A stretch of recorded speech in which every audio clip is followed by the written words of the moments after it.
The deafening silence on Flight 2473 was broken only by the desperate gasps of a dying child. While flight attendants froze in panic, an ignored black woman in economy class pushed past first-class passengers who refused to move. Dr. Imani Carter, a single mother of two and emergency physician who'd been denied even a cup of tea throughout the 5-hour flight, performed an emergency tracheotomy using only a pen and a mini vodka bottle. The child breathed again. Instead of gratitude, what followed would threaten not just her medical license, but her freedom and custody of her own children. Would you stand by silently if you witnessed such blatant injustice, or would you speak up? Before we begin this shocking true story, let me know where you're watching from, and if you believe in justice for all regardless of skin color, hit that like and subscribe button to stay updated on more eye-opening stories that need to be told. Dr. Imani Carter was used to being overlooked. As an emergency physician with 12 years of experience and countless lives saved, she'd learned to swallow her pride when patients requested a real doctor upon seeing her dark skin. But today was supposed to be different. After saving for an entire year, she had splurged on a first-class ticket to the prestigious Hartman Medical Conference in Boston, where she was scheduled to present her groundbreaking research on emergency field procedures. Her 8-year-old twins Zora and Zamir had made her promise to bring back souvenirs, their excitement the only thing making the separation bearable. Next group, priority boarding, announced the gate attendant at Atlanta International. Imani stepped forward with her first-class ticket clearly displayed, only to have the attendant look right past her to the white businessman behind her. "Sir, you can go ahead." This happened 3 more times before Imani finally spoke up. "Excuse me, I have a priority boarding pass," she said calmly, extending her ticket. The gate attendant frowned slightly, examining her ticket with unusual scrutiny. "Oh, I didn't realize. You can go ahead." The tone made it clear what went unspoken. People like you don't usually fly first class. Once aboard Flight 2473, Imani located her seat. 3A, window seat, first row of first class. She'd splurged on this specific seat for the extra legroom, planning to review her presentation notes during the flight. As she began storing her carry-on in the overhead compartment, a flight attendant with a tight blonde bun and a name tag reading Melanie Whitfield approached. "Excuse me, ma'am, you're in the wrong section," Melanie stated loudly, drawing attention from other passengers still boarding. "Economy class is toward the back." Imani kept her voice level, though her cheeks burned with embarrassment. "I have seat 3A." She offered her boarding pass. Melanie examined it with furrowed brows, then checked it again. "This must be a mistake. Let me double-check the system." "Is there a problem?" asked the white woman seated in 3B, looking annoyed at the delay. "No problem. Just confirming seating arrangements," Melanie replied with a customer service smile, completely absent from her interaction with Imani. After a third verification, Melanie reluctantly conceded with a tight, "Seems you are in the right seat," before walking away without the customary welcome aboard she'd offered to every other first-class passenger. As Imani settled in, she overheard the whispered conversation from the couple across the aisle. "Standards really are dropping these days.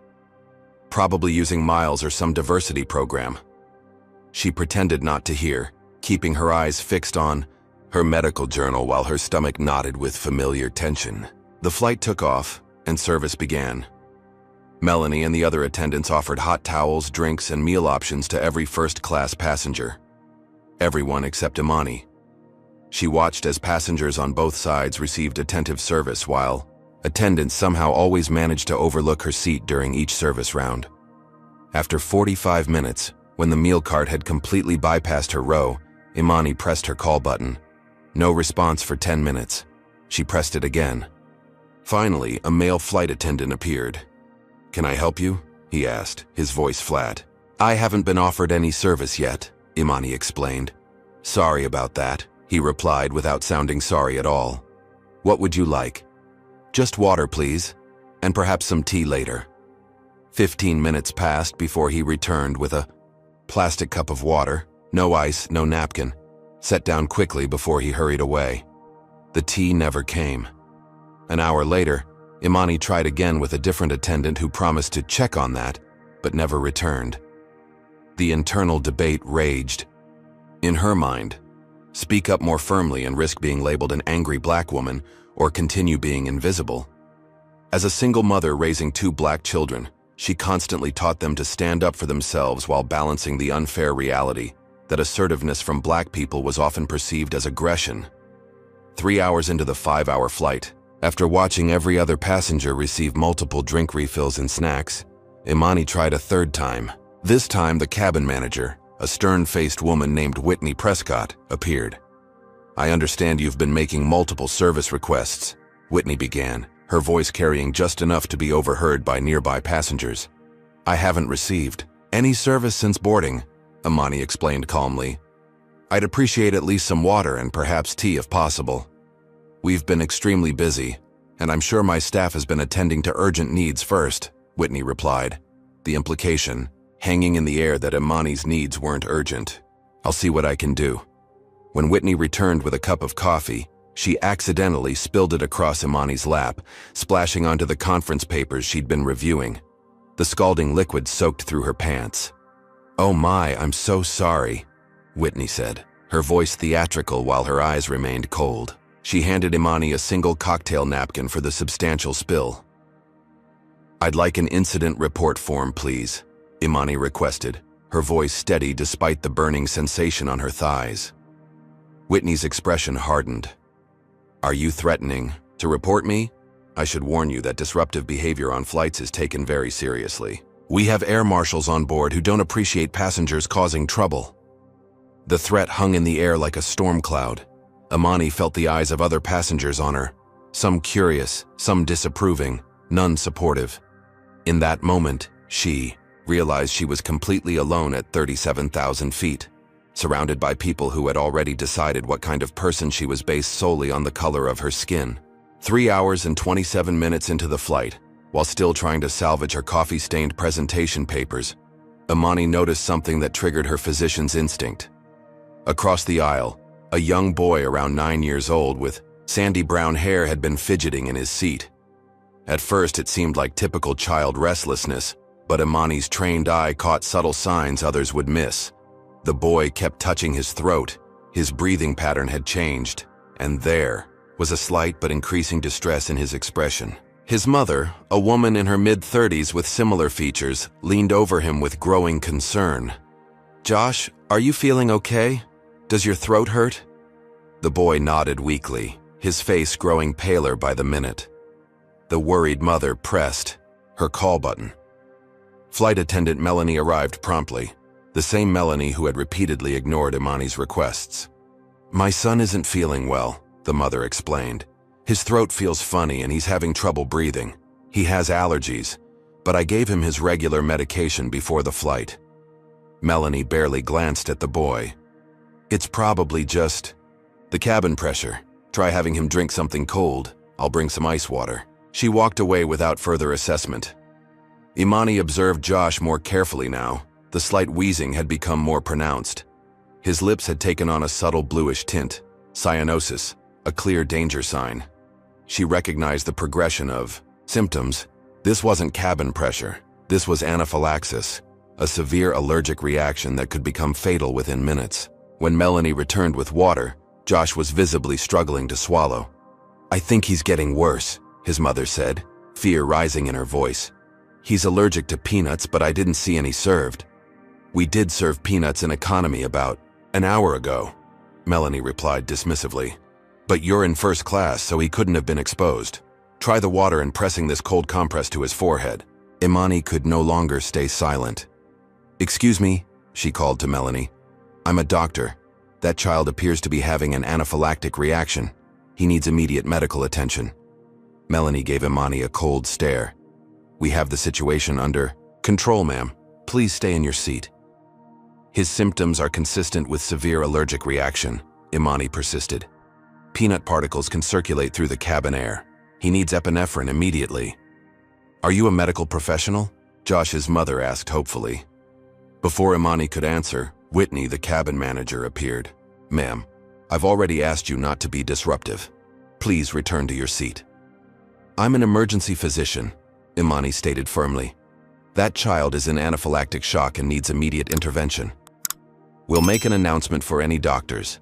On board if necessary, Whitney replied coldly. Within seconds, Josh's condition deteriorated dramatically. His wheezing became desperate, gasping as his throat swelled. His mother screamed, "He can't breathe, someone help him." Chaos erupted in the cabin. Passengers stood to see what was happening. Flight attendants rushed forward but stood helplessly, and Josh's lips turned a deeper shade of blue as his oxygen levels plummeted. "Is there a doctor on board?" Whitney finally announced over the PA system, her voice betraying panic. Imani stood immediately. "I'm a doctor. I need to get to that child now." She attempted to move toward Josh but found her path blocked by first-class passengers who had risen from their seats, creating a bottleneck in the narrow aisle. "Excuse me, I need to get through," she urged, but several passengers ignored her or moved with deliberate slowness. "Let me through. I'm a physician," came a confident male voice from behind. The crowd immediately parted for a tall, gray-haired, white man in an expensive suit. Dr. William Caldwell strode forward with the automatic authority granted to him by his appearance and gender, something Imani had been denied despite her identical qualifications.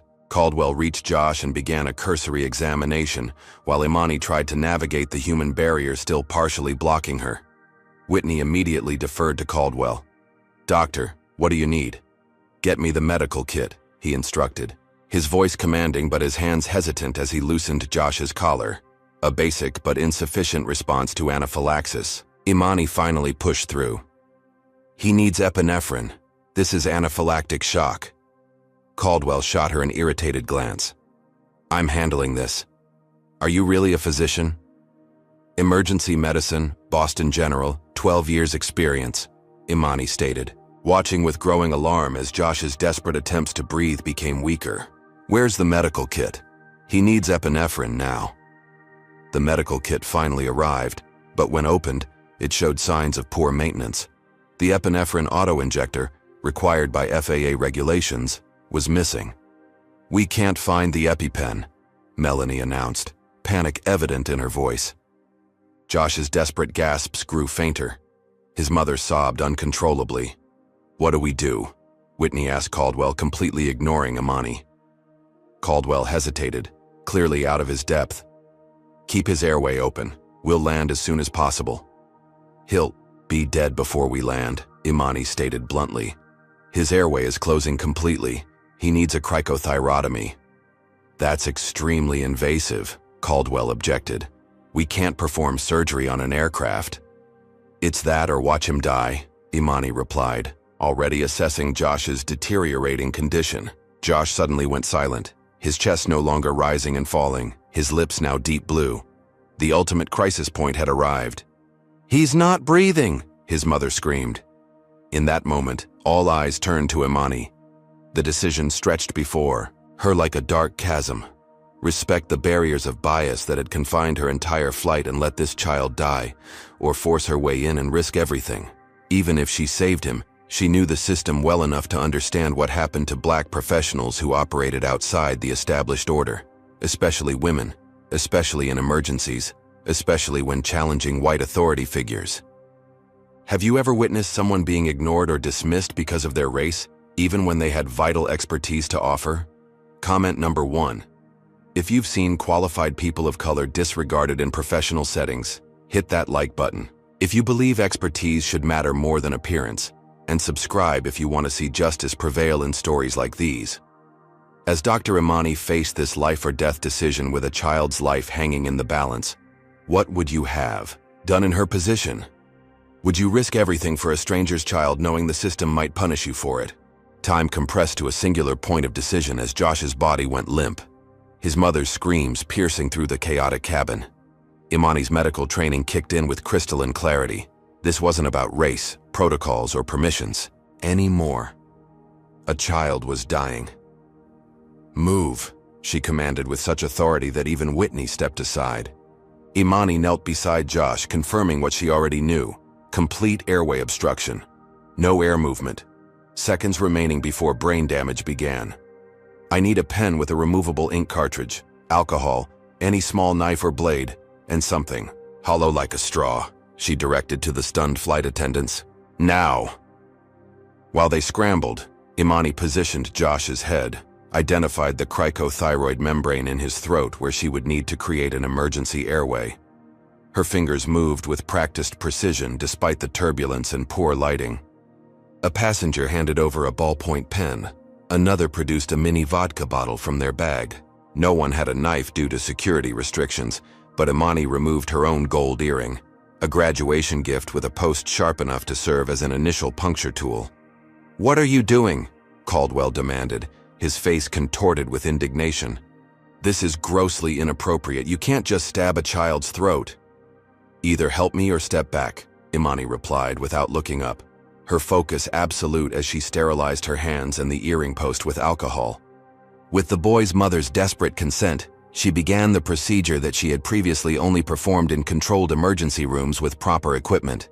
Passengers gasped as Imani made the precise puncture into Josh's throat, creating a small opening with steady hands despite the high-stakes environment.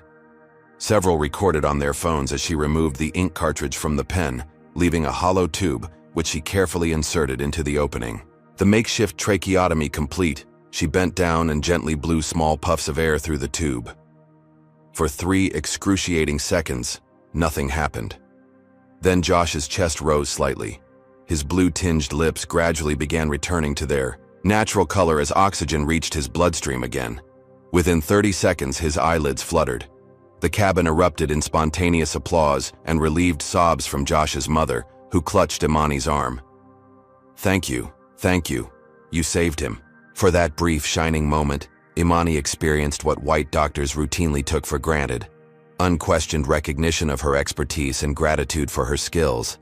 The color of her skin seemed temporarily forgotten in the miracle of the moment. Dr. Caldwell cleared his throat. "Well, that was precisely what I was about to suggest. A bit unorthodox in the execution, but the principle is sound. I was just about to perform the same procedure." The rapid revisionism in his statement was transparent to anyone paying attention, but many passengers nodded, already rewriting the narrative in their minds to place the white doctor back at the center of authority. Whitney approached with a clipboard. "We'll need statements about this incident. I'm not sure performing surgery was really necessary. We were only 40 minutes from an emergency landing." 40 minutes would have been 35 minutes too late, Imani responded, still monitoring Josh's breathing while instructing his mother on how to help keep the airway clear. Whispers began circulating through the cabin. "Was that really necessary? Seems excessive. So aggressive with that poor boy." The momentary respect Imani had earned began evaporating like morning dew under a harsh sun. The intercom crackled to life with the captain's voice. "This is your captain speaking. We've been informed of a medical situation that requires immediate attention. We're diverting to Pittsburgh International Airport for an emergency landing. Medical personnel will meet us at the gate. Please return to your seats and fasten your seatbelts immediately." The announcement should have reassured Imani. Emergency medical services would properly treat Josh, confirm her actions were appropriate, and the ordeal would end with professional validation. Instead, something in the captain's phrasing sent a chill through her. "We've been informed of a medical situation that requires immediate attention. Not, we have a medical emergency being handled by a physician on board." The subtle difference spoke volumes. Whitney leaned toward one of the other flight attendants, her voice just loud enough for Imani to overhear. "Radio the ground team about an unauthorized medical intervention. Make sure they understand the severity." As the plane began its descent, Imani realized that saving Josh's life might have been the easy part. The real battle was just beginning. The plane's wheels touched down at Pittsburgh International with the gentle bump of a skilled pilot's landing. But for Imani, it felt like plunging into hostile territory. As other passengers unbuckled and reached for overhead bins despite instructions to remain seated, Imani continued monitoring Josh, whose breathing remained stable through the makeshift airway. His mother, Karen Wilson, gripped Imani's hand with tearful gratitude. "I don't know how to thank you," Karen whispered. "If you hadn't been here." "I'm just glad I could help," Imani replied, the professional satisfaction of a life saved momentarily overshadowing her growing unease. Throughout her career, she'd made countless split-second decisions that saved lives. This was no different. Surely once medical professionals on the ground confirmed Josh's condition, any procedural concerns would be irrelevant compared to the outcome. The cabin door opened, and paramedics rushed aboard with a stretcher and proper medical equipment. They moved efficiently toward Josh, quickly assessing the emergency airway Imani had created. "I'm Dr. Imani Carter, emergency physician," she introduced herself to the lead paramedic. "The patient experienced severe anaphylaxis with complete airway obstruction. I performed an emergency cricothyrotomy approximately 25 minutes ago. He's been stable since, with good color return and regular respiration." The paramedic nodded professionally, neither questioning her credentials nor her decision, as they transferred Josh to the stretcher. It was the straightforward medical handoff Imani had expected all along, but as the paramedics prepared to take Josh off the plane, Whitney stepped forward. "Before you go, we need to document exactly what happened here." She turned to another flight attendant. "Make sure we get statements from passengers in rows 2 through 5. Imani noticed Whitney was only collecting accounts from first-class passengers, most of whom had witnessed only the invasive procedure itself, not the critical moments of respiratory failure that had necessitated it, and certainly not the initial dismissal of Imani's attempts to help. As other passengers began deplaning, Imani gathered her belongings, expecting to follow. Whitney blocked her path. "The captain has requested that you remain on board until we've completed our incident report." "I have a connecting flight to Boston," Imani objected. "My medical conference starts tomorrow morning." "This is a serious matter that requires immediate attention," Whitney insisted. "The authorities will want to speak with you." "Authorities?" Imani asked, alarm rising. "I responded to a medical emergency as any physician would be expected to do under the Good Samaritan laws." Whitney's only response was a tight smile as she gestured for Imani to retake her seat. Through the windows, Imani could see Dr. Caldwell deplaning, nodding sagely to airport personnel as if he'd been the hero of the hour. He wasn't being detained. 20 minutes later, after all other passengers had deplaned, 2 airport police officers boarded. "Dr. Imani Carter?" one officer asked, his hand resting casually on his holstered weapon. "Yes, that's me," Imani confirmed, rising from her seat. "Please come with us, ma'am. We need to ask you some questions about an incident that occurred on this flight." "I'm a physician. I performed an emergency procedure that saved a child's life," Imani explained, maintaining her professional demeanor despite the growing sense of injustice. "We'll need to see some identification and medical credentials," the second officer stated. When Imani produced her hospital ID and medical license from her wallet, the officers examined them with unusual scrutiny, as if expecting forgeries. To her horror, they then instructed her to place her hands behind her back. Cold metal handcuffs clicked around her wrists in full view of the cleaning crew now boarding the plane. The public humiliation was as calculated as it was unnecessary. "Is this really necessary?" Imani asked, struggling to maintain her composure. "I've committed no crime. We have reports of an unauthorized surgical procedure performed on a minor without proper verification of credentials," the first officer replied mechanically. "There are potential charges of practicing medicine without proper verification, assault with a sharp object, and child endangerment." "Child endangerment? I saved his life," Imani protested as they led her through the jet bridge. At the gate, passengers from her flight watched wide-eyed as she was paraded through the terminal in handcuffs. Some recorded on their phones, the same devices that had captured her life-saving intervention now documenting her public shame. Outside the security area, news had already spread on social media. A local news crew had somehow gotten wind of the incident, their cameras capturing Imani's humiliating escort through the terminal.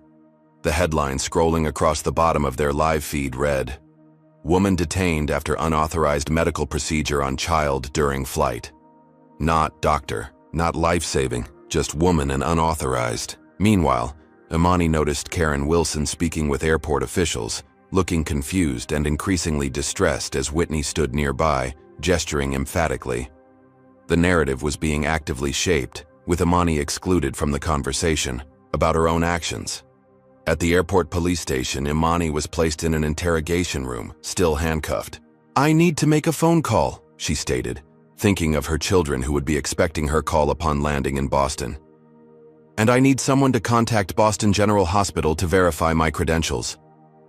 "We're working to verify your identity," an officer replied non-committally.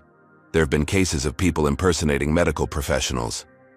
Through the open door, Imani could see Dr. Caldwell speaking with airport officials, gesturing as if giving an expert opinion. Though she couldn't hear his words, his body language suggested he was critiquing her intervention. He was then allowed to leave, free to continue his journey while she remained detained. After 2 hours in the holding room, a detective finally entered with a file folder. "Dr. Carter, we've been able to verify your medical credentials," he began. "However, we still have serious concerns about the necessity and execution of the procedure you performed. Multiple witnesses have described it as aggressive, excessive, and frightening." "And what about the witnesses who saw the child stop breathing?" Imani countered. "Did anyone ask his mother if she thought the intervention was unnecessary?" The detective's expression revealed the answer before he spoke. "We're continuing to gather statements. In the meantime, the airline has indicated they may press charges for violating their medical emergency protocols, which require captain authorization before any invasive procedures." "Are these protocols more important than a child's life?" Imani asked quietly. The question hung in the air, unanswered, as the systematic machinery designed to protect institutions over individuals continued its inexorable grinding, with Imani caught in its gears. By the time Imani was finally released without formal charges, but with a stern warning about interfering in airline procedures, clips of the incident had already gone viral. The most widely shared video, shot from 3 rows back, showed only the most shocking moment: Imani puncturing Josh's throat with her earring, without context, without showing Josh's blue lips or stopped breathing, without Imani's repeated attempts to identify herself as a doctor. The video painted a disturbing picture. "Black woman stabs child's throat on flight" became the most common caption, spreading across platforms with the uncontrollable velocity that only the most sensational content achieves. Within hours, the video had amassed over 5 million views and countless inflammatory comments. Imani, exhausted from the ordeal and missed connections, checked into an airport hotel, finally able to call her sister Ayana, who was watching the twins. "Imani, what's happening? Your face is all over the internet." Ayana's voice trembled with concern. "It's not what it looks like," Imani began, before realizing how inadequate those words were against the tsunami of misinformation. "There was a medical emergency on the flight. I had to perform an emergency procedure." The comments are, "They're horrible, Imani. People are calling you a criminal, saying you should be in jail. Some are even making threats." Imani's phone buzzed with an incoming email as she spoke with her sister. It was from Dr. Robert Stevenson, CEO of Boston General Hospital. "Dr. Carter, we have become aware of a concerning incident involving one of our physicians on Atlantic Airways Flight 2473. As per hospital policy, you are placed on immediate administrative leave pending a full investigation. Please do not report to the hospital or contact any patients until this matter is resolved." The professional foundation she had spent 12 years building was crumbling beneath her feet. No hearing, no opportunity to explain, just immediate presumption of impropriety based on a decontextualized viral video. Imani ended the call with her sister and opened her social media accounts, immediately wishing she hadn't. Thousands of notifications flooded in, many from strangers using language so vile it made her physically recoil. Medical experts who had never set foot in an emergency room criticized her technique. Armchair lawyers called for her license revocation and criminal charges. Racist comments questioned how someone like her became a doctor in the first place. But amid the deluge of hatred, small islands of support emerged. A Facebook group of minority healthcare professionals started a hashtag, #YourTruthForDrCarter, questioning why a physician saving a life was being demonized. A few passengers from the flight posted statements confirming Josh had stopped breathing before Imani's intervention. One emergency room doctor created a detailed post explaining why Imani's actions followed established emergency protocols for complete airway obstruction. These supportive voices, however, were systematically drowned out by the algorithm-boosted outrage that generated more engagement and thus visibility. The most inflammatory takes rose to the top, while reasoned explanations languished in digital obscurity. A notification alert interrupted Imani's scrolling, a text from an unknown number. "We know where you live. Stay away from our children." Her blood ran cold as she realized someone had doxed her, publishing her home address and contact information online. With shaking hands, she called Ayana again. "You need to take the kids somewhere else tonight," she instructed her sister. "Don't tell me where, just go somewhere safe." The hotel room suddenly felt exposed, vulnerable. Imani drew the curtains tight and wedged a chair against the door handle, jumping at every sound in the hallway. Sleep was impossible as her phone continued buzzing with notifications and emails. Colleagues distancing themselves, conference organizers rescinding her speaking invitation, friends sending messages of concern but clearly unsure what to believe. At 3:17 a.m., a notification from an unfamiliar news site caught her attention. Passenger video reveals truth about Flight 2473 medical emergency. Unlike the other viral clips, this video showed the critical moments before Imani's intervention. Josh's desperate gasping, his mother's panic, Whitney and Dr. Caldwell's ineffective responses, and finally, the moment when Josh stopped breathing entirely. The footage had been uploaded by a passenger seated directly across from Josh, providing the crucial context missing from other videos. The article included a statement from an anonymous flight attendant confirming that Imani had repeatedly identified herself as a doctor but was ignored. For the first time since the nightmare began, a glimmer of truth penetrated the wall of misinformation. By morning, the counter-narrative had gained some traction. Medical professionals, particularly those from minority backgrounds, began speaking out about similar experiences of having their credentials questioned. The hashtag Truth for Dr. Carter competed with a Fire Dr. Carter, creating a digital battleground where Imani's professional life hung in the balance. Major news networks picked up the story, though their coverage maintained a deliberately neutral framing that actually reinforced harmful assumptions. Controversial emergency procedure divides medical community, and questions raised about in-flight medical protocol after doctor performs throat surgery. None mentioned what should have been the headline, "Doctor saves child's life when others failed to act." After sleepless hours refreshing her feeds and watching the public debate about her actions swing wildly between condemnation and support, Imani finally saw a statement from Boston General Hospital appear on their official channels. Her heart sank as she read CEO Robert Stevenson's carefully crafted words. "Boston General Hospital is aware of the incident involving one of our staff physicians on Atlantic Airways Flight 2473. While we understand medical emergencies require quick thinking, we are deeply concerned about reports of an unauthorized invasive procedure performed outside hospital protocols. We take patient safety extremely seriously and are reviewing Dr. Carter's employment status while we conduct a thorough investigation into this matter." Not a word about the life saved. Not a mention of Imani's spotless record or her department-leading patient satisfaction scores. Just institutional self-protection at her expense. Imani stared at her phone, feeling the walls closing in.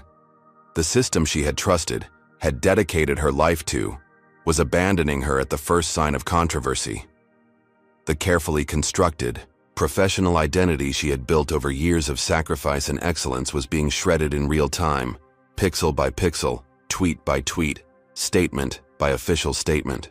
Have you ever noticed how quickly people jump to conclusions based on incomplete information on social media? Comment number 1. If you've seen how viral videos can destroy someone's reputation without showing the full context.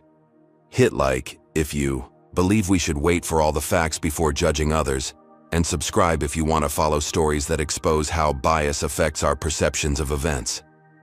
As Dr. Imani watched her reputation being dismantled online, how would you feel if your entire career was threatened for doing exactly what you were trained to do? What would you do if saving a life made you a target instead of a hero? Imani had just finished a strained video call with the twins, carefully masking her distress with a reassuring smile, when her phone rang with her lawyer's number. "Imani, "I've just been served with papers I think you need to know about immediately," said Elaine Mendoza, the attorney who had handled Imani's divorce 3 years earlier. "Marcus has filed an emergency motion for temporary full custody of the twins." The words hit like a physical blow. Marcus Devereaux, her ex-husband who had moved to California with his new wife shortly after their divorce, who had missed half his scheduled visits and was perpetually between jobs when child support payments came due, was now using this crisis to take her children. "On what grounds?" Imani managed to ask, though she already knew the answer. "He's citing dangerous and erratic behavior endangering the welfare of minors based on the flight incident. He's included printouts of social media coverage and the hospital's statement placing you on leave. The filing suggests your actions demonstrate poor judgment that poses a risk to Zora and Zamir." "That's absurd," Imani whispered, her voice failing her.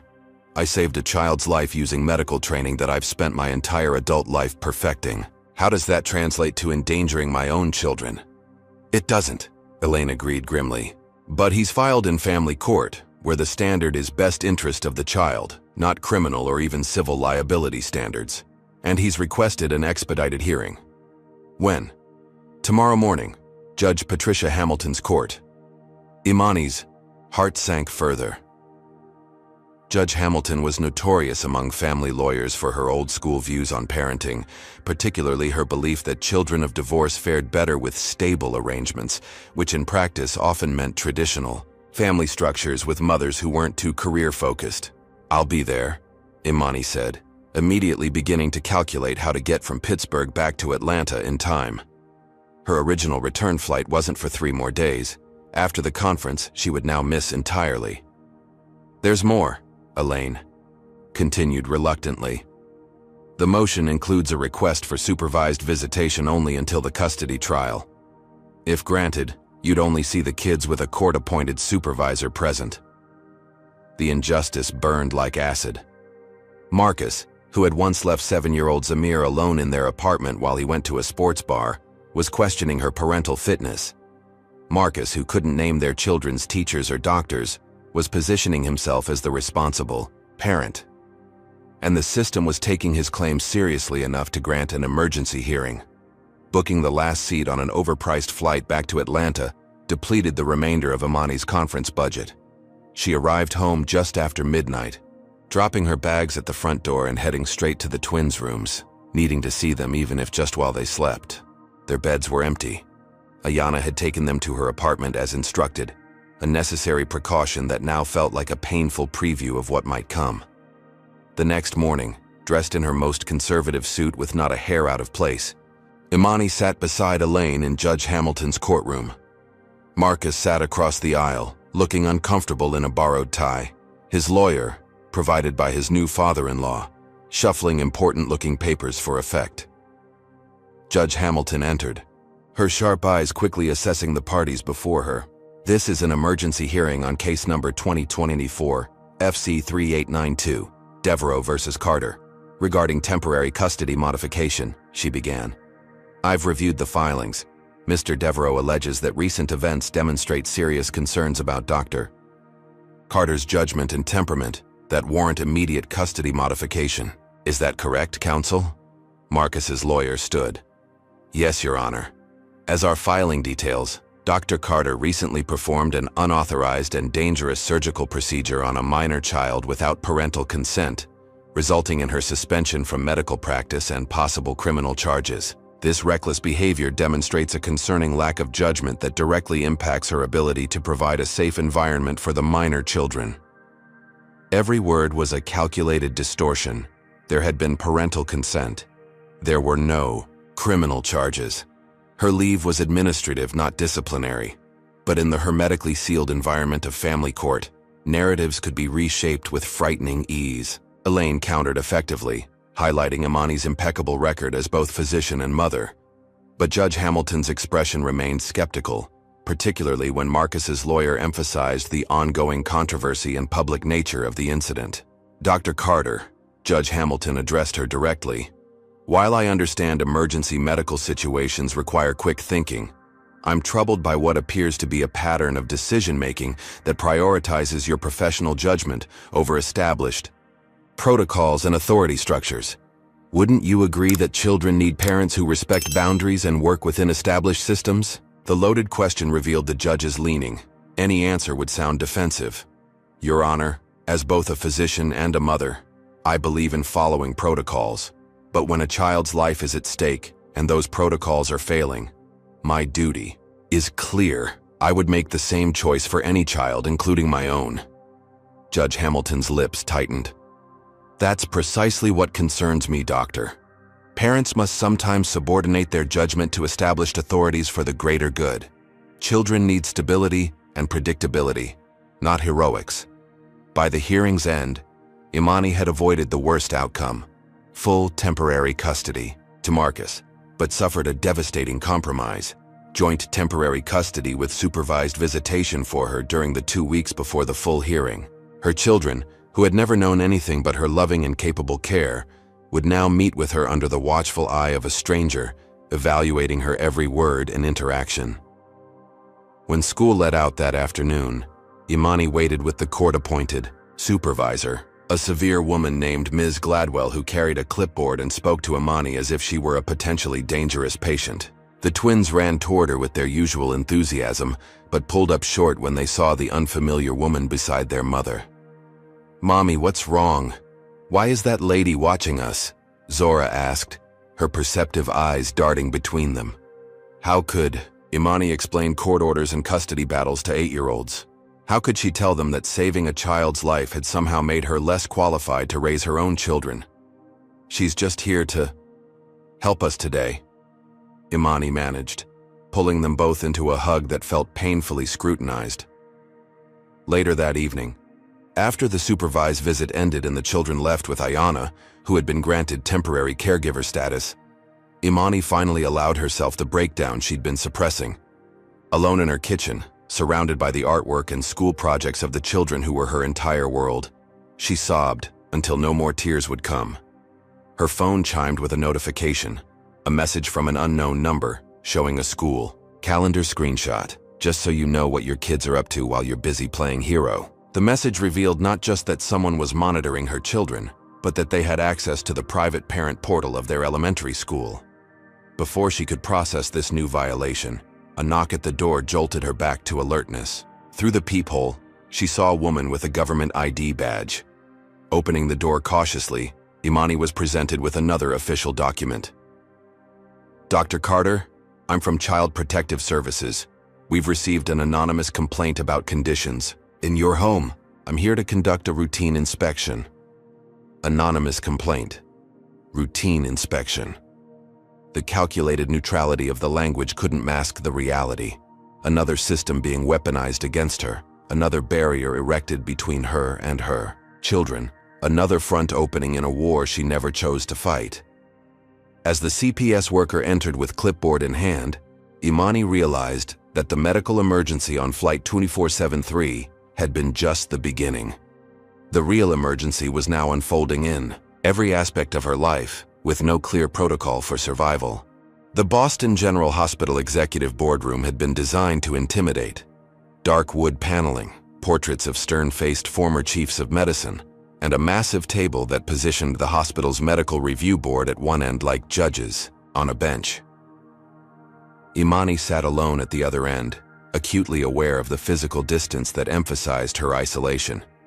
The board consisted of 7 voting members, only one of whom, Dr. Elaine Washington, was a person of color. The others were predominantly older white men, with 2 white women whom Imani recognized as department heads.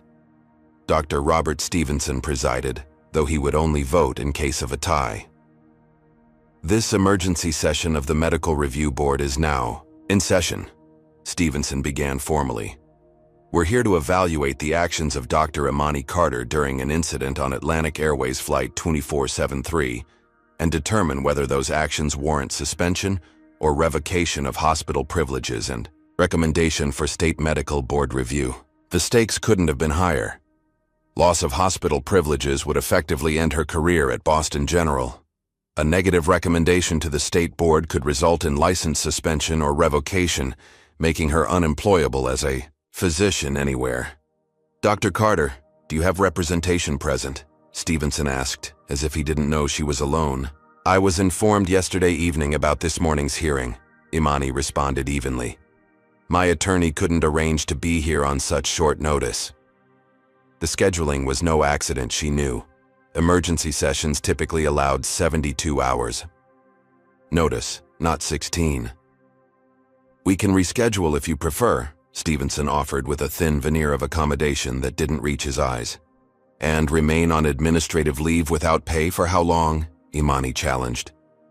"That would be at the board's discretion," he replied smoothly. "Shall we proceed then?" The trap was elegant in its simplicity. Delay meant continuing financial strain while her reputation remained in limbo.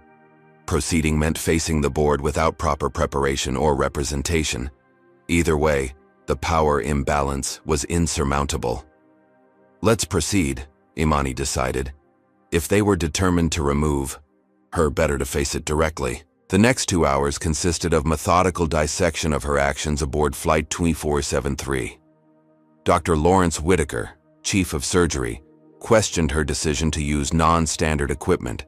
Dr. Mary Sullivan, Head of Risk Management, emphasized the liability implications of performing a cricothyrotomy outside a hospital setting. Dr. James Morrison, Chief of Emergency Medicine and theoretically her strongest potential ally, instead focused on protocol violations and chain of command concerns. "Dr. Carter, would you walk us through your decision-making process when you determined an emergency airway was necessary?" Dr. Washington finally asked, the first question that actually addressed the medical reality rather than administrative concerns. Imani described Josh's progressive symptoms, the absent emergency equipment, and the moment breathing stopped. All factors that made the procedure not just justified but necessary. She explained each step of the improvised technique, highlighting how she'd maintained sterile field principles despite limited resources. "And you're certain the child would have died without intervention?" Dr. Washington pressed. "Without question," Imani stated firmly. "Anaphylactic shock with complete airway obstruction is fatal within minutes without intervention. The child had already entered respiratory arrest." Yet Dr. Caldwell, who was also present, has provided a statement indicating he believed the situation could have been managed less invasively, Dr. Morrison countered, referencing a document Imani hadn't been permitted to see. "Dr. Caldwell's initial approach failed to address the rapidly progressing airway closure," Imani responded. "By the time I intervened, the patient had no air movement at all." "That's your assessment," Morrison replied dismissively. "We only have your word for that." The pattern continued, her professional judgment questioned, her observations treated as subjective opinions rather than medical facts, her expertise implicitly diminished. Meanwhile, the testimony of white Dr. Caldwell, who by all objective measures had failed to provide effective care, was treated as authoritative. Hours into the hearing, Dr. Sullivan produced another surprise, a statement from Karen Wilson, Josh's mother, expressing concerns about the aggressive approach Imani had taken. Mrs. Wilson agreed to the procedure in the moment. Dr. Sullivan read from the statement, but states she was too panicked to properly consent and might have chosen a less invasive option if one had been clearly presented. Imani's heart sank. The airline's legal team had clearly reached Karen, likely suggesting potential liability if she supported Imani's actions. "We also have flight records," Dr. Whitaker added, indicating the plane was only 37 minutes from emergency, landing when you performed the cricothyrotomy. "Those records must be incorrect," Imani objected. "The captain announced 40 minutes after I had already started the procedure, and that announcement came well after the child had stopped breathing." "Are you suggesting the airline falsified records?" Stevenson interjected, his tone making clear the dangerousness of that path. The walls were closing in. Every piece of evidence seemed curated to create a narrative of recklessness rather than heroism, of protocol violation rather than life-saving intervention. Even the timeline itself was being manipulated to undermine her defense. When the board called for expert testimony, 3 senior physicians from other institutions appeared via video conference. 2 supported standard emergency protocols that would have technically justified Imani's actions, but carefully avoided directly endorsing her specific approach. The third, a white male emergency medicine specialist from Johns Hopkins, criticized her technique as unnecessarily invasive and suggested bag mask ventilation might have sufficed, a standard that ignored the reality of the failed airway and limited equipment. 6 hours into the hearing, without a break, Dr. Washington finally spoke up again. I'd like to note for the record that this board has reviewed 14 similar cases of physician intervention in public emergencies over the past 5 years. In none of those cases was an emergency hearing convened. In fact, in 11 cases, the physicians received commendations for their actions. She slid a folder across the table toward Stevenson. I've taken the liberty of compiling those cases. You'll note that all 11 commended physicians were white, and 9 were male. The 3 cases that received any review at all involved physicians of color. An uncomfortable silence fell over the room. Are you suggesting bias in our review process, Dr. Washington? Stevenson asked stiffly. I'm not suggesting anything, she replied coolly. I'm stating facts supported by this hospital's own records. The tension in the room had shifted. For the first time, the underlying dynamics had been named aloud, forcing at least momentary acknowledgement of the double standard at work. In the interest of thoroughness, Dr. Washington continued, I move that we request the complete flight recordings, including all announcements and communication between crew members, rather than relying on the airline's summary timeline. I second that motion, said Dr. Catherine Reed, who had remained mostly silent until now. The motion passed narrowly, but Imani harbored few illusions about the airline's willingness to provide unedited recordings that might contradict their narrative. As the marathon session finally wound down, Stevenson announced the board's decision. We remain deadlocked on final determination. Dr. Carter will continue on administrative leave with half pay pending full resolution. Additionally, the board requires a complete reenactment of the incident using simulation equipment to assess the necessity and execution of the procedure. It wasn't victory, but it wasn't defeat either. The deadlock suggested at least some board members recognized the injustice at play. The simulation requirement, while burdensome, would allow Imani to demonstrate the medical validity of her actions under controlled conditions. As she gathered her materials to leave, Dr. Washington approached. This isn't over, she said quietly. And you're not alone. There are more of us than they realize. For the first time in days, Imani felt a flicker of hope. The system was flawed, biased and stacked against her, but not everyone within it was willing to be complicit in injustice. The certified letter arrived on a Tuesday morning, its official appearance instantly distinguishable from the growing pile of bills on Imani's kitchen counter. The return address displayed the prestigious law firm of Harrington and Chase, representing Atlantic Airways. With a sense of foreboding, Imani opened it to find what she had feared since the incident. Atlantic Airways was suing her for $8 million in damages for intentional interference with business operations, defamation of company reputation, and violation of passenger safety protocols resulting in significant financial losses and brand damage. The lawsuit claimed her unnecessary and shocking medical intervention had created a media spectacle that severely damaged passenger confidence in Atlantic Airways' safety standards, resulting in canceled bookings and diminished stock value. Imani sank into a kitchen chair, the magnitude of this new attack momentarily overwhelming her. She had already drained her savings fighting the custody battle and covering living expenses during her reduced pay administrative leave. Her health insurance was tied to her job, which hung by a thread. And now a multi-billion-dollar corporation was leveraging its virtually unlimited legal resources against her personally. Their strategy was transparently vindictive. They didn't expect to collect millions from an individual physician. The goal was to crush her completely, to make an example of her, to ensure no one else would dare challenge their authority or expose their failures. With shaking hands, she called the only attorney she could afford, her cousin Malcolm, who specialized in real estate law but had agreed to help pro bono. His usual confidence faltered when she explained the latest development. Imani, this is corporate warfare, he said quietly. Harrington and Chase has over 200 attorneys. They're known for overwhelming opponents with paperwork alone. The filing costs to respond properly would bankrupt most small law firms, let alone an individual. So I just surrender? Let them destroy me as a warning to others? The thought was intolerable. Let me reach out to some colleagues who specialize in this area, Malcolm offered. There might be interest in taking this pro bono if we can frame it as a civil rights issue. But the calls over the next few days yielded little hope. The few firms with resources to match Harrington and Chase were wary of challenging Atlantic Airways, a major corporate client for many large firms, or a potential future client for others. The civil rights organizations were already overextended, with cases involving more straightforward discrimination claims. When Imani finally secured a meeting with Elizabeth Chen, a partner at a mid-sized firm willing to consider her case, the assessment was blunt. They don't expect to win $8 million, Chen explained, examining the lawsuit. This is about forcing a settlement where you admit fault and issue a public apology, which they'll use to re-establish their narrative and insulate themselves from any potential countersuit. I won't apologize for saving a child's life, Imani stated. Firmly. That's admirable, Chen replied.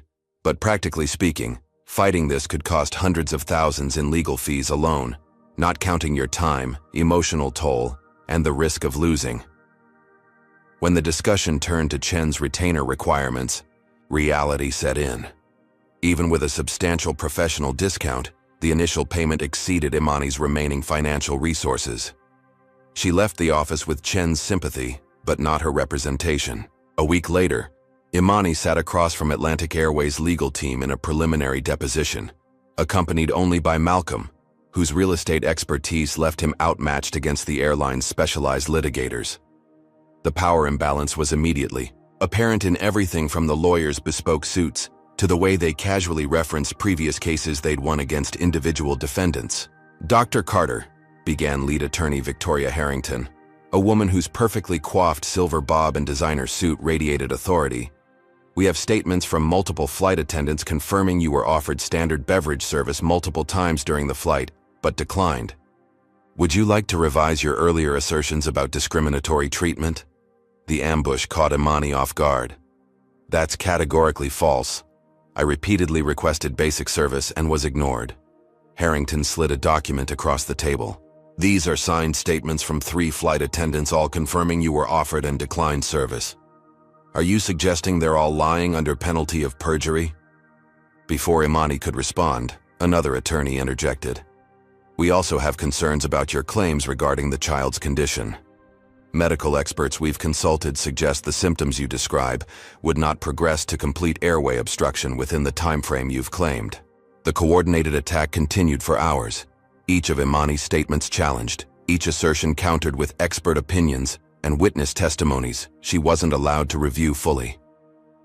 By late afternoon, Malcolm called for a break, looking overwhelmed. They're building a case that you exaggerated both the discrimination and the medical emergency, he whispered once they were alone. And they're suggesting you were seeking attention or planning to sue the airline from the beginning. When they returned, Victoria Harrington's tone shifted to one of manufactured reasonableness. Dr. Carter, Atlantic Airways is prepared to offer a settlement agreement. We would drop all financial claims in exchange for a public statement acknowledging that while you believed you were acting in the child's best interest, you recognize your actions violated airline safety protocols and unnecessarily escalated a manageable situation. You want me to admit I was wrong to save a child's life? Imani asked incredulously. We want to resolve this situation amicably, Harrington countered smoothly. The alternative is prolonged litigation that could take years and significant resources. Resources I understand you may not have at your disposal. The threat was thinly veiled. Surrender or be destroyed through financial attrition. Malcolm suggested they consider the offer and respond within the week, standard procedure to buy thinking time. But as they gathered their materials to leave, the airline's legal team delivered one final blow. By the way, Harrington mentioned, with practiced casualness, we'll be filing discovery motions for your complete medical records, employment history, and educational background. Standard procedure in cases like this. My medical records? Imani questioned, alarmed at this new invasion. How is that relevant to whether I was discriminated against or provided necessary emergency care? We need to establish a complete Psychological profile to understand your decision-making patterns and potential motivations, Harrington explained, as if requesting someone's most private information was perfectly reasonable. Judge Peterson has been very accommodating of broad discovery in similar cases. Outside in the parking garage, Imani finally voiced the question that had been building. How do they already know which judge will hear the case? Cases are supposed to be randomly assigned. Malcolm's expression was grim. In theory, yes. In practice, the biggest firms have ways of influencing judicial assignments, especially with corporate cases. I should have warned you. Judge Marshall Peterson has a reputation for favoring corporate interests. So the judge is practically pre-selected. They're demanding access to my entire personal history. They've coordinated witness statements that contradict reality, and they've somehow convinced the child's mother to turn against me, Imani summarized. The full weight of the systemic machinery aligned against her becoming clearer with each development. 2 days later, the other shoe dropped. Malcolm called with news that made the situation even more dire. Judge Peterson granted their discovery motion. They now have legal access to your complete medical and employment records, including performance reviews, patient complaints, and even your medical school applications. That's outrageous. How can my private medical information be relevant to this case? It shouldn't be, Malcolm agreed. But Peterson granted the broadest possible discovery. They're looking for anything they can use to discredit you. A therapy session where you expressed frustration with racial issues. A medication that could be spun as affecting judgment, any complaint from anyone ever. They're not just trying to win the case, they're trying to destroy your credibility completely. The reality of corporate power versus individual rights had never been clearer. Atlantic Airways wasn't just defending itself. It was sending a message to anyone who might challenge the systemic biases embedded in its operations. The message was unmistakable. We will use every resource, exploit every connection, leverage every advantage to crush dissent. Have you ever noticed how corporations use their massive resources to silence individuals who speak truth to power? Comment number 1. If you've seen how the legal system often works against ordinary people who stand up against discrimination, hit that like button if you believe justice shouldn't depend on the size of your bank account, and subscribe to follow stories that expose how powerful entities protect themselves at any cost. As Dr. Imani faced this overwhelming legal assault, what would you do if a giant corporation came after you simply for doing what was right? How far would you go to defend your truth when the entire system seems rigged against you? Imani stared at the stack of legal documents on her dining table, each page representing another brick in the wall being built to entomb her career and reputation. After another exhausting day of legal consultations that yielded no real hope, she'd returned home to find the twins' bedroom light on. Ayana had brought them for their court-mandated supervised visit tomorrow. She couldn't let them see her like this, defeated and hopeless.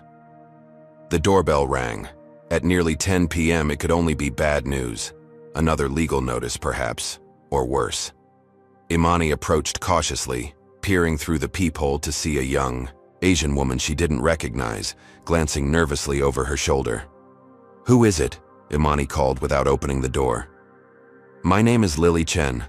I'm a flight attendant with Atlantic Airways. Please, I need to speak with you." Imani's instinct was to refuse. This could easily be a setup. Someone sent to elicit damaging statements. But something in the young woman's anxious demeanor suggested genuine distress. "What do you want?" Imani asked through the door. "I have information about what happened on Flight 2473. Information they don't want you to have." Imani opened the door slightly, chain still engaged. "Are you recording this conversation?" "No," Lily replied, showing her empty hands and turning her pockets inside out. "I know how they operate. That's why I'm here." Against her better judgment, Imani let her in. Lily entered, still glancing back as if expecting to be followed. "I was the junior attendant on Flight 2473, she explained once inside. "Not serving first class, but I saw everything. What they're doing to you is wrong." Lily reached into her tote bag and pulled out a manila envelope. "I made copies before they could lose these. Internal memos showing Atlantic's passenger management protocols. They specifically flag certain passengers for enhanced monitoring, primarily passengers of color in first class. Imani opened the envelope with trembling fingers. Inside were documents with Atlantic Airways letterhead detailing what amounted to a systematic profiling policy, thinly veiled as service quality assurance. One section specifically instructed crew to verify credentials and maintain heightened awareness when professionals of color claimed specialized expertise during in-flight situations. "There's more," Lily continued, pulling out her phone. "I recorded our pre-flight briefing for Flight 2473. Whitney specifically mentioned you." She played the audio. "We have a code yellow in 3A, Whitney's voice stated clearly. "Possible upgrade passenger. Standard protocol applies." Code yellow is their term for passengers they think don't belong in first class, Lily explained. "It's all implicit, never written down explicitly, but every crew member knows what it means." "Why are you doing this?" Imani asked, still wary despite the compelling evidence. "You could lose your job." Lily's expression hardened. "I've watched this happen too many times. Last year, they did the same thing to my uncle on a flight to San Francisco, a respected cardiologist who was ignored when he tried to help during a medical emergency. When he filed a complaint, they buried him in legal threats until he gave up." She paused. "What they don't know is that I've been documenting everything for months. You're not the first, but I want you to be the last." The revelation of an ally within the system that had been working so relentlessly against her left Imani momentarily speechless. Hope, that most dangerous of emotions for someone being systematically crushed, flickered to life. "There are others," Lily continued. "Other flight attendants, ground crew, even some managers who are disgusted by what's happening but afraid to speak up. I've been in contact with a few who are willing to provide statements anonymously." Over the next hour, Lily shared more evidence, internal emails discussing how to handle Imani's case, communications with hospital administrators suggesting coordinated responses, and most damning of all, the unedited incident report from Flight 2473 showing that flight attendants had documented Imani's ignored service requests and repeated identification as a physician before they were instructed to file amended reports. "They'll know it was you who leaked this," Imani realized aloud. "They'll come after you too." Lily nodded, her determination evident despite her fear. "I know, but some things are worth the risk." The next morning, Imani met with Malcolm, sharing the explosive evidence. His eyes widened as he reviewed the documents. "This changes everything," he said. "With this, we can file a discrimination countersuit and force them to produce the complete unedited records they've been withholding." "What about Lily? She's risking everything. If she's willing to go on record, she'll be protected as a whistleblower," Malcolm explained. "Not perfectly, but it adds a layer of legal protection against retaliation." When they called Lily to discuss next steps, her voice trembled but held firm. "I already requested personal leave this morning. They're suspicious, but they can't prove anything yet. I'm prepared to testify if needed." Within days, news of Lily's whistleblowing spread through Atlantic Airways. 3 more employees came forward with supporting accounts of systematic discrimination. A baggage handler provided security footage showing Whitney in a heated discussion with Josh's mother immediately after landing, before Karen's statement changed. A gate agent shared records of the airline's history of similar incidents that had been settled quietly with NDAs. The tide of public opinion began to shift as well. The hashtag #IsStandWithDaughterCarter gained momentum, especially after medical professionals organized a virtual press conference highlighting similar experiences. Investigative journalists who had initially reported the story as a controversy now began examining Atlantic Airways' history of discrimination complaints. As pressure mounted, Atlantic's aggressive strategy showed its first cracks. Their legal team requested a temporary stay in proceedings to review new information, a transparent attempt to regroup in the face of mounting evidence against them. For the first time since the nightmare began, Imani allowed herself to believe that truth might actually prevail against the immense resources aligned against her. But she had underestimated the corporation's determination to protect itself at all costs. 1 week after providing her evidence, Lily received an unexpected, visit from Atlantic's HR director and their senior legal counsel. They came bearing an offer, a 7-figure settlement, full pension benefits, and glowing references in exchange for her signed statement that she had misinterpreted the airline's policies and her immediate irrevocable silence. Lily called Imani immediately after they left. "They're terrified," she reported. "They wouldn't offer this much if they weren't panicking about what would happen if all this becomes public record in court." "What are you going to do?" Imani asked, knowing she had no right to ask someone else to sacrifice their future. Lily's answer came without hesitation. "I'm going to do what I wish someone had done for my uncle. Some things are worth more than money." As Imani hung up the phone, she realized that in the midst of systems designed to isolate and overwhelm individuals who challenged the status quo, the most powerful resistance was solidarity. One voice could be silenced, but many voices together created a chorus too loud to ignore. Josh Wilson sat in a wheelchair in the corridor of Pittsburgh Children's Hospital, his mother Karen nervously adjusting his shirt collar to hide the healing incision on his throat. The boy's face lit up when he spotted Imani approaching. Recognition, immediate despite having been unconscious during their first encounter. "Are you the doctor who saved me?" he asked, his voice slightly raspy but strong. Imani knelt to his eye level. "I am." "How are you feeling, Josh?" "My throat hurts sometimes, but Dr. Sanderson says I'm super brave." He pointed proudly to the small bandage.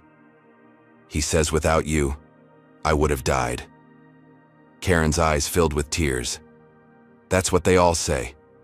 Every doctor who's examined him has said the same thing. He wouldn't have made it to landing." Her voice broke. "They told me you performed the procedure perfectly despite having nothing to work with. They said most doctors couldn't have done it so well even in a hospital." This vindication from medical professionals who had actually examined Josh contrasted sharply with the airline's experts who had never seen the boy, but confidently declared Imani's intervention unnecessary. "I need to apologize," Karen continued, visibly struggling. "When we landed, that flight attendant, Whitney, she told me your procedure was dangerous and excessive, that I should protect myself legally by distancing from you. The airline lawyers said the same thing when they contacted me." She wiped her eyes. "I was confused and scared, and I let them manipulate me into making that statement." Imani had requested this meeting not for vindication, but to check on Josh's recovery. She hadn't expected Karen's confession or the medical confirmation of her actions' necessity. The hospital staff said even their emergency department might not have saved him with how severe his reaction was, Karen added. "They said your quick thinking and skill were extraordinary." As they spoke, Imani noticed Karen's tense posture and frequent glances toward the corridor. "Is everything okay?" Karen lowered her voice. "Since I withdrew my statement against you and started speaking out about what really happened, I've gotten some backlash. Nothing like what you've experienced, but enough to get a taste of it. People online calling me a liar, questioning my parenting for letting you perform the procedure." The injustice of it struck Imani anew. Karen was now experiencing a fraction of the hostility directed at her, simply for telling the truth. "The worst part is realizing how easily I was manipulated," Karen admitted. "They caught me at my most vulnerable moment and used my fear to turn me against the person who saved my son." Their conversation was interrupted by a nurse bringing discharge papers, but before they parted, Karen made an unexpected offer. "I want to go public with the full story. Everything the airline did, how they pressured me, all of it. Josh's attending physician has agreed to provide his professional assessment of what would have happened without your intervention." That afternoon, 3 significant developments occurred in rapid succession. First, a previously silent passenger uploaded the complete unedited video of the incident to social media, showing the entire sequence from Josh's initial symptoms through Imani's ignored attempts to help, to the critical moment when breathing stopped, and finally, the successful emergency procedure. The uncut footage left no doubt about the necessity of Imani's actions. Second, Josh's attending physician at Pittsburgh Children's Hospital, Dr. Rajiv Patel, released a formal statement confirming that based on the documented progression of symptoms and physical examination, The emergency cricothyrotomy performed by Dr. Carter was not only justified but essential for patient survival. The procedure was executed with textbook precision despite severely limited resources, demonstrating exceptional skill and judgment. Third, and perhaps most powerfully, Karen and Josh Wilson appeared at an impromptu press conference organized by Malcolm. Josh, still in his wheelchair but alert and animated, spoke directly to the cameras. "The Black Doctor saved my life when nobody else could help me. I wish I could remember to thank her when it happened." The footage of Josh hugging Imani went viral within hours, generating a surge of support that temporarily overwhelmed the negative narratives that had dominated coverage. Medical professionals across the country began highlighting racial disparities in how credentials are questioned and expertise dismissed, using Imani's case as a prime example. Atlantic Airways' stock dropped 7% in a single trading day, as calls for boycotts gained traction. Institutional investors began questioning the company's leadership in handling what was becoming a significant liability. The airline's initial strategy of overwhelming Imani with legal force was backfiring spectacularly as public sentiment shifted. Their response came swiftly and from the highest level. Gerald Harrison, CEO of Atlantic Airways, appeared on a major business network to address the controversy directly. Rather than acknowledging wrongdoing or offering contrition, he doubled down. "While Atlantic Airways is sympathetic to the child's medical episode, we maintain that the situation was less dire than portrayed in selectively edited social media clips," Harrison stated with corporate smoothness. "Our internal review suggests standard emergency protocols would have been sufficient until landing. We question the necessity of such an invasive procedure and stand by our crew's professional handling of a complex situation." The statement was a masterclass in corporate deflection, expressing sympathy while undermining the reality of the emergency, acknowledging the incident while defending the airline's actions, and subtly questioning Imani's judgment while praising their own staff. But unlike the early days of the ordeal, when such corporate positioning would have been accepted unchallenged, this statement met immediate and fierce pushback. Medical professionals flooded social media with explanations of why Harrison's assessment was dangerously wrong. Journalists who had examined the complete footage pointed out the factual inaccuracies in his characterization, and perhaps most damagingly, Karen Wilson issued a direct response. "Mr. Harrison is calling both me and every doctor who has examined my son a liar. Josh would have died without Dr. Carter's intervention. That is a medical fact, not a matter of opinion." As public sentiment continued shifting in Imani's favor, she received a call from Malcolm that initially seemed like good news. "The airline wants to meet," he reported. "Their tone has completely changed. I think they're finally ready to back down." Imani felt a surge of hope. Could the nightmare finally be ending? Could truth and justice actually prevail against corporate power? What she didn't yet realize was that corporations rarely admit defeat. They simply change tactics when their initial strategy fails. The meeting would not bring the vindication she deserved, but a new and more insidious form of silencing. The conference room at Harrington and Chase exuded wealth and power from its mahogany table to the sweeping city views 30 floors above Atlanta. Imani sat with Malcolm, facing not just Atlantic Airways' legal team, but representatives from Boston, General Hospital, and the State Medical Board, a coordinated front that immediately set alarm bells ringing in her mind. Victoria Harrington opened with a practiced smile that didn't reach her eyes. "Dr. Carter, we appreciate your willingness to meet. All parties involved believe we've reached a point where continued litigation serves no one's interests." Robert Stevenson from Boston General nodded in agreement. "The hospital is prepared to lift your administrative leave immediately and restore your full privileges and salary." The medical board representative, Dr. William Foster, added, "And the board is ready to close its investigation with no action against your license." It sounded suspiciously like complete capitulation. Everything Imani had been fighting for offered freely. Malcolm seemed equally surprised by their suddenly conciliatory tone.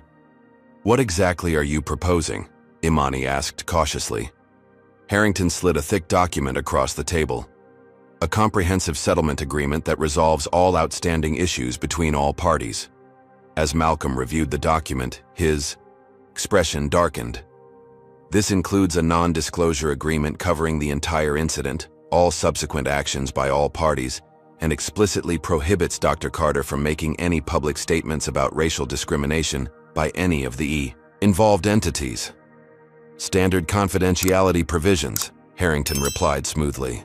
The airline drops all claims, the hospital restores your position, the medical board closes its investigation, and everyone moves forward without further public commentary. You want to bury what happened, Imani translated. You're not admitting wrongdoing. You're buying silence. We're offering a clean slate, Stevenson countered. Your career fully restored, your reputation intact within professional circles, and substantial compensation for your troubles. He emphasized the last point meaningfully. The settlement included a significant but not life-changing sum. The calculation was clear. It had become more expensive for them to fight than to settle, but they would not acknowledge the underlying issues of discrimination and corporate abuse of power. The system was offering to stop actively destroying her in exchange for her silence about how it had operated. I need time to consider this, Imani responded, knowing immediate rejection would only harden their positions. Outside, in the relative privacy of Malcolm's car, she voiced her frustration. They're not interested in justice. They just want to make the problem go away. That's how the system works, Malcolm replied grimly. They'll pay to avoid setting precedent, but they won't change the underlying structures. Before she could respond, her phone rang with a number she didn't recognize. The caller identified himself as Thomas Jenkins, an HR representative from Westfield Technologies, the company where Marcus, her ex-husband, had recently and unexpectedly been hired for a senior position despite his spotty employment history. Dr. Carter, I'm calling as a courtesy, Jenkins began awkwardly. I believe you should know that Westfield Technologies is a major corporate partner of Atlantic Airways. Our CEO sits on their board. I've recently been made aware of the connection between your current situation with the airline and our new hire Marcus Devereaux. The implication was clear without being stated directly. Marcus's sudden good fortune was directly connected to his custody case against her. If she continued fighting the airline, his new benefactors would ensure she lost her children. The coordinated pressure continued mounting. That evening, Dr. Foster from the medical board called to unofficially inform her that if the case proceeded, the board was considering new verification procedures for emergency interventions that would disproportionately impact physicians of color. Meanwhile, Boston General announced new protocols requiring proper channels for reporting workplace discrimination, effectively creating bureaucratic barriers to addressing bias. The message was clear: fighting individual instances of discrimination would become even harder if she didn't accept the settlement. When Imani met with Karen Wilson the next day to update her on developments, she learned that Atlantic had approached Karen with a private settlement offer significantly larger than Imani's, contingent on Karen withdrawing her public support and signing her own NDA. The strategy was as sophisticated as it was insidious. Instead of fighting on a single front, the system had mobilized multiple pressure points simultaneously. The airline leveraged its corporate connections to threaten Imani's custody case. The hospital and medical board used their regulatory power to suggest broader consequences beyond her individual case. Economic incentives were deployed to isolate her from key allies. Even political dimensions emerged when a local city council member who had initially expressed support for Imani suddenly went silent. Malcolm discovered the council member had received a substantial donation from a political action committee funded primarily by corporations including Atlantic Airways. The most painful pressure came from within her own community when Pastor Michaels, an influential black community leader, arranged a meeting to suggest Imani consider the settlement for the greater good. Sometimes we must make strategic compromises, he advised with well-meaning paternalism.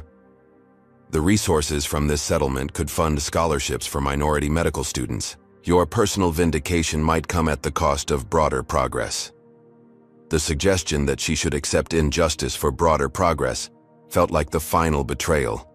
Even those who should have been her strongest allies were susceptible to the system's fundamental logic of compromise and accommodation. Alone in her kitchen that night, Imani found herself at the ultimate crossroads. The settlement offer would end her immediate crisis, She would keep her job, her license, possibly even her children. All it would cost was her voice, her ability to speak the truth about what had happened and why. Accepting meant surviving within the system. Rejecting meant potentially losing everything in a fight against institutions designed over centuries to protect themselves against individual challenges. As she contemplated this impossible choice, her phone lit up with a text from her attorney. The airline had made a final offer with a 24-hour deadline: full restoration of her position, withdrawal of all claims, a substantial financial settlement, and critically, a joint public statement describing the entire incident as a misunderstanding, where all parties acted in good faith. In exchange, she would sign the comprehensive NDA, drop any potential discrimination claims, and explicitly acknowledge that neither Atlantic Airways nor any other involved entity had engaged in racial discrimination. They weren't just asking for her silence. They were demanding her participation in rewriting history, erasing the very real discrimination she had experienced, and replacing it with a sanitized fiction of mutual misunderstanding. The deadline loomed as Imani faced the most consequential decision of her life: accept the fundamental injustice of the system in exchange for personal peace, or continue fighting at potentially devastating personal cost for a principle that the system itself was designed to suppress. As midnight approached, bringing the decision deadline ever closer, Imani received one final crushing blow. Malcolm called with news that their legal strategy had been compromised. "Imani, I don't know how to tell you this, but I've just discovered our lawyer has been secretly meeting with airline executives. He's been sharing our strategy with them all along."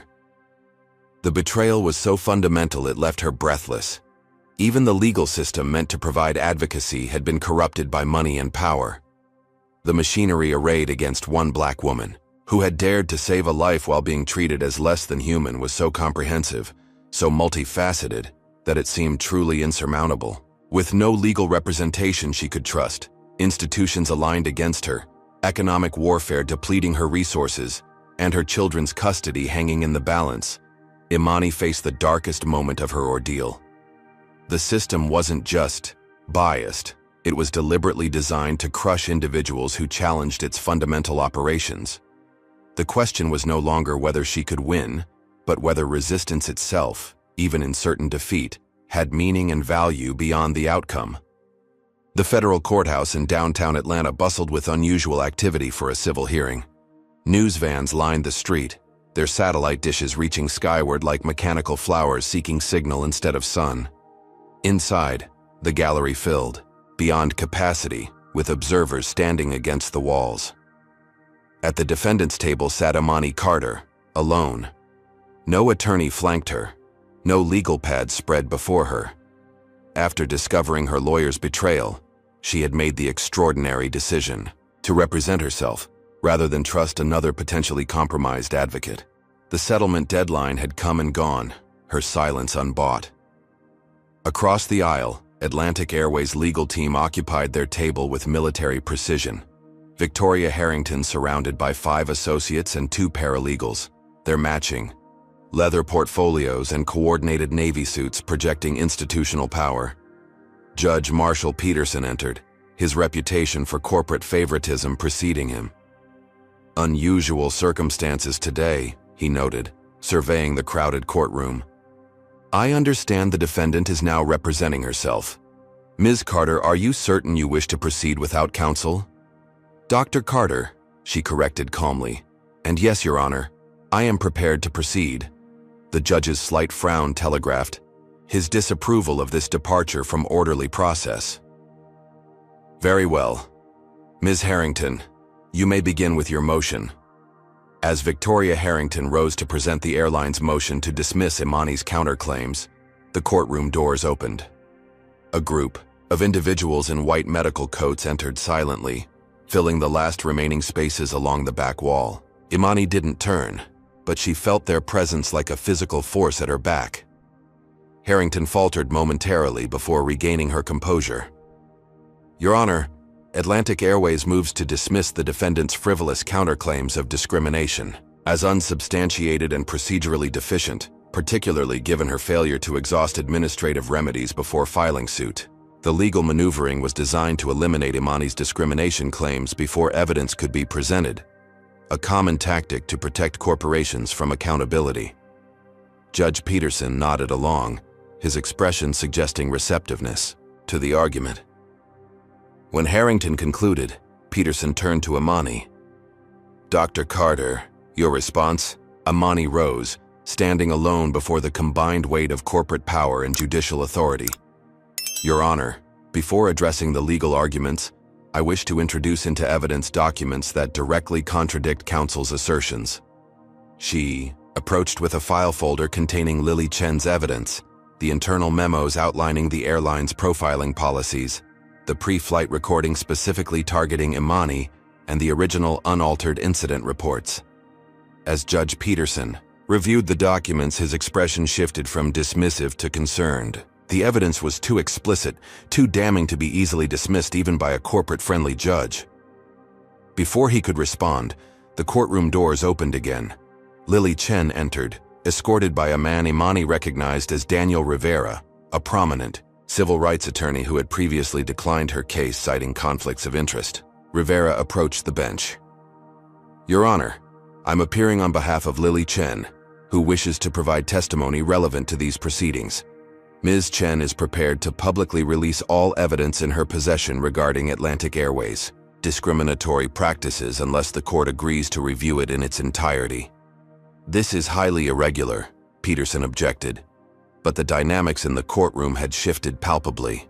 The media presence, the silent medical professionals lining the walls, and now Lily's public stance created a level of scrutiny that changed the calculation of how openly he could favor the corporation. As the judge considered Rivera's intervention, Imani's phone vibrated with breaking news alerts. Outside the legal proceedings, the public battle had reached critical mass. Atlantic Airways stock had plummeted another 12% as the boycott movement gained celebrity endorsements, and institutional investors began publicly questioning the company's handling of the controversy. "Your Honor," Harrington interjected urgently, "we request a brief recess to confer with our client." The 20-minute recess stretched to an hour as Atlantic's legal team engaged in visibly tense phone calls. When court reconvened, Gerald Harrison himself had arrived, huddling with his legal team as they passed documents back and forth with increasing urgency. Harrington approached the bench, her usual confidence diminished. "Your Honor, in light of new information, Atlantic Airways wishes to withdraw its claims against Dr. Carter and propose a settlement of her counterclaims." "And what settlement do you propose?" Peterson asked. "Full withdrawal of all claims, acknowledgement of service failures on Flight 2473, policy review regarding medical emergencies, and a confidential financial settlement." Imani rose immediately. "I reject any confidential settlement, Your Honor. The issues in this case extend beyond my individual situation to systemic discrimination that affects countless passengers and employees. Transparency is non-negotiable." The gallery erupted in murmurs of support as Harrison whispered urgently to Harrington, who then addressed the court again. "Atlantic Airways is willing to acknowledge service disparities and commit to policy reforms in a public statement." "Disparities is not the correct term," Imani countered firmly. "The evidence shows explicit discrimination based on race, and any resolution must acknowledge that reality specifically." The negotiation continued in real time before the packed courtroom, with each of Imani's refusals to accept euphemism or partial accountability met with increasing concessions from the EU airline. The power dynamic had inverted. A single individual now set terms for a multi-billion-dollar corporation because truth, finally exposed to sunlight, held more weight than their legal arsenal. Judge Peterson, reading the direction of public sentiment, and unwilling to be remembered as the judge who protected corporate discrimination, finally intervened. "It seems the evidence presented raises significant questions that would be in the public interest to explore fully in trial unless the parties can reach a comprehensive agreement that addresses the systemic issues Dr. Carter has raised."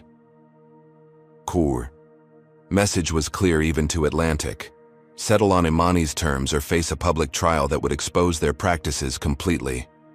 By day's end, the settlement included not just withdrawal of all claims and substantial damages, but critically, public acknowledgement of discriminatory practices, mandatory anti-bias training for all staff, independent monitoring of service, equity, and no confidentiality provisions that would prevent Imani or others from discussing the discrimination they experienced. As Imani left the courthouse, she found the steps filled with supporters, medical professionals, flight attendants including Lily Chen, and at the center Karen and Josh Wilson. Josh ran forward, the scar on his throat now just a thin line, and hugged her tightly. "The airline people said you did something wrong," he said with a child's directness. "But you saved me." How can saving someone be wrong? The simplicity of his question cut through the complex legal, corporate, and social machinery that had nearly crushed Imani for doing exactly what she had trained her entire life to do: save lives regardless of circumstance. In the days that followed, the systems that had aligned against her retreated one by one. The medical board not only cleared her completely, but issued new guidelines affirming physicians' duty to intervene in emergencies regardless of location or available equipment. Boston General Hospital restored her position with a formal apology and back pay. Most significantly for Imani, the family court judge vacated the temporary custody arrangement after Marcus's sudden employment offer was exposed as corporate interference in the legal process. When his new position mysteriously disappeared following Atlantic's settlement, he withdrew his custody petition entirely. The victory extended beyond Imani's individual case. The Federal Department of Transportation announced an investigation into discriminatory practices across the airline industry. Medical associations developed new protocols for documenting credential challenges faced by minority physicians. Corporate lawyers began warning clients about the reputational and financial risks of fighting discrimination claims with overwhelming force. 1 year later, Imani boarded Flight 2473 again, the same route, the same airline, but in a company transformed by her refusal to accept injustice. The flight attendant who greeted her at the first-class cabin smiled with genuine welcome. "Dr. Carter, it's an honor to have you aboard. Can I bring you some tea after takeoff?" As Imani settled into her seat, she noticed a familiar face serving in economy class. Whitney, demoted but still employed, moved efficiently through the cabin, her expression souring momentarily upon recognizing Imani before professional training reasserted control. Some things had changed dramatically. Others, like Whitney's, fundamental attitudes remained the same beneath surface compliance with new policies. It was an honest reminder that progress was neither perfect nor complete. When the tea arrived, served with respectful precision, Imani reflected on the tremendous cost of her stand and the changes it had catalyzed. The system had not been completely dismantled. Such entrenched power never surrendered entirely, but it had been forced to acknowledge its failures and begin the long process of reform. For the countless people of color who would board planes, enter hospitals, approach authority figures, and navigate systems designed to discount them, the barriers remained but had been weakened. The machinery of systemic discrimination had been exposed not just in theory, but in documented practice, making it harder to operate unchallenged. As Flight 2473 reached cruising altitude, Imani gazed out the window at the patchwork landscape below, a fitting metaphor for American society itself, with its uneven progress and persistent disparities existing alongside genuine beauty and possibility. The work of transformation continued, flight by flight, case by case, individual by individual, each small victory building toward the larger change that justice demanded. And for today, that was enough. A cup of tea served with dignity, her children waiting safely at home, and the knowledge that she had not surrendered her truth when the entire system demanded her silence. This powerful narrative illustrates several profound truths about systemic racism in America. First, it reveals how discrimination operates on multiple levels simultaneously, from personal interactions to institutional practices to legal systems, designed to protect the powerful. Dr. Imani's experience shows how racial bias can transform even life-saving actions into grounds for punishment when performed by people of color. Second, the story highlights the tremendous courage required to stand against systemic injustice. When faced with overwhelming opposition from corporations, institutions, and even some community members, maintaining one's principles becomes an act of extraordinary bravery. Dr. Imani's refusal to accept injustice despite the devastating personal costs reminds us that individual resistance matters. Third, the narrative demonstrates the critical importance of allies and solidarity. Lily Chen's whistleblowing, the medical professionals' silent support in the courtroom, and Josh and Karen's testimony all show how collective action becomes essential when fighting entrenched systems. No one person alone can dismantle structural racism. Finally, the story offers a nuanced view of progress. The ending acknowledges that while significant changes occurred, the underlying attitudes and biases remained in many cases. This reflects the reality that transforming systems requires persistent, ongoing effort across generations. The victory wasn't complete dismantling of racism, but creating cracks in its foundation that allow for future progress. The journey from injustice to accountability reminds us that silence serves the powerful, while truth-telling, however costly, is essential for creating meaningful change. Has there been a moment in your life when you witnessed discrimination but weren't sure whether to speak up? What held you back? Comment below and share your experience. Your story might give someone else the courage to act next time. If Dr. Imani's determination to stand for truth despite overwhelming pressure resonated with you, hit that like button to show your support for those fighting similar battles today. And if you believe stories like these need to be told to create understanding and change, subscribe to our channel for more powerful narratives that reveal the realities many face daily. Thank you for joining us on this emotional journey through Dr. Imani's experience. Remember, small acts of courage and solidarity happen every day, and together they can transform our world. Until next time, may we all find the strength to stand for what's right, especially when it's difficult.